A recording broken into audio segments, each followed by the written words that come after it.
ربیع الاول کو سرکاری چھٹی ہوتی ہے اور عید میلاد النبی کا نام دیا گیا ہے، جس کی وجہ سے 1.5% لوگ اس کو مناتے ہیں۔ یہ جو 12 ربیع الاول کو نام دیا گیا ہے نا، اس میں خلاصے کے طور پر چند پوائنٹ آپ کو بتاتا ہوں، یہ ہمیشہ یاد رکھنا، یہ کلپ بنا کے چلا دیں۔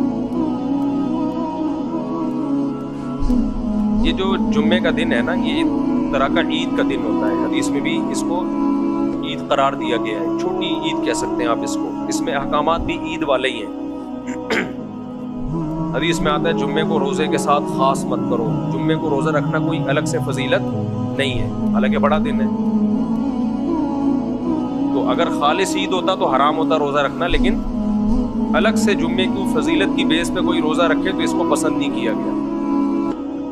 اس میں بھی ہم نہا دھو کے آتے ہیں، کراؤڈ ہوتا ہے، اور عیدوں میں بھی ہم نہا دھو کے آتے ہیں، کراؤڈ ہوتا ہے۔ اس میں بھی خطبہ ہوتا ہے، عید کی نمازوں میں بھی خطبہ، عید کی نمازوں میں بھی 2 رکعتیں، جمعے میں بھی 2 رکعتیں، سارے کام اس میں وہی ہوتے ہیں جو عید والے ہوتے ہیں، اس لیے اس کو بھی ایک طرح کی عید قرار دیا گیا ہے۔ اب مجھے ایک بات بتاؤ، یہودیوں کے لیے جو عید کا دن تھا، ہفتے میں جو ایک دن عید کا دن ہوتا ہے، جو بڑا دن ہوتا ہے، وہ کون سا تھا؟ بولو، ہفتہ۔ پھر یہودیوں کے بعد کون سی قوم آئی؟ عیسائی۔ عیسائیوں کے لیے کون سا ہوا؟ آپ لوگ میرے ساتھ دیں گے تو بات چلے گی آگے۔ عیسائیوں کے لیے اتوار ہوا۔ اس کے بعد کون سی قوم آئی؟ مسلمان۔ تو ترتیب کے لحاظ سے ہمارے لیے کون سا ہونا چاہیے تھا؟ پیر۔ اور پیر نبی کا یوم ولادت بھی ہے، بخاری مسلم کی حدیث سے ثابت ہے، آپ صلی اللہ علیہ وسلم کس دن پیدا ہوئے؟ پیر کے دن۔ لیکن پیر کا دن نہیں رکھا گیا، بلکہ ریورس کر کے کون سا دن رکھا گیا؟ جمعے کا دن۔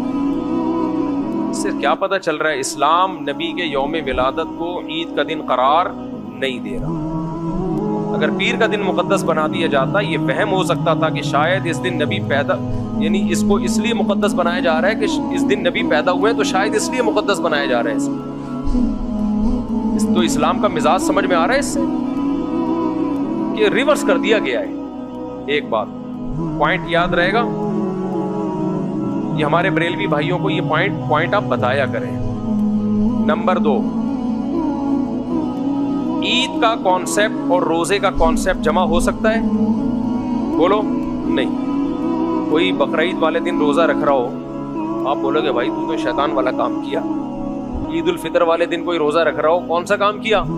شیطان والا کام۔ کیا خیال ہے؟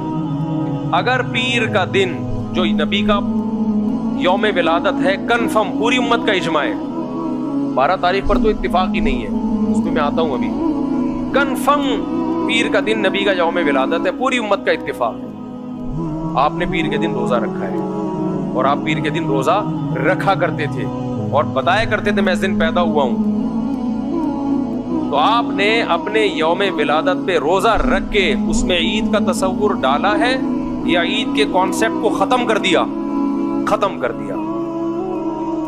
پیر کے دن آپ نے روزہ رکھ کے نا بتا دیا کہ اس میں عید کا تصور، اب میرا یوم ولادت میں عید نہیں ہو سکتی، عید منا نہیں سکتے، خوشی کا دن ہے وہ جس دن نبی پیدا ہوئے تھے۔ اب وہ جو پیر ہے وہ والا پیر تھوڑی ہے جس دن پیدا ہوئے تھے، لیکن پھر بھی نبی نے اس دن روزہ رکھا۔ شاید اس میں یہ حکمت ہو کہ اس میں کچھ لوگ آئیں گے جو میرے یوم ولادت میں تہوار کا، خوشی کے تہوار کا کانسیپٹ ڈالیں گے، اس کانسیپٹ کی جڑ سے ختم کر دیا اس کو کہ نہیں ختم کیا؟ تو یوم ولادت اب اس میں عید کا تصور ختم، عید نہیں ہو سکتا وہ، اس لیے اس کو عید میلاد النبی کیسے ہم کہہ سکتے ہیں؟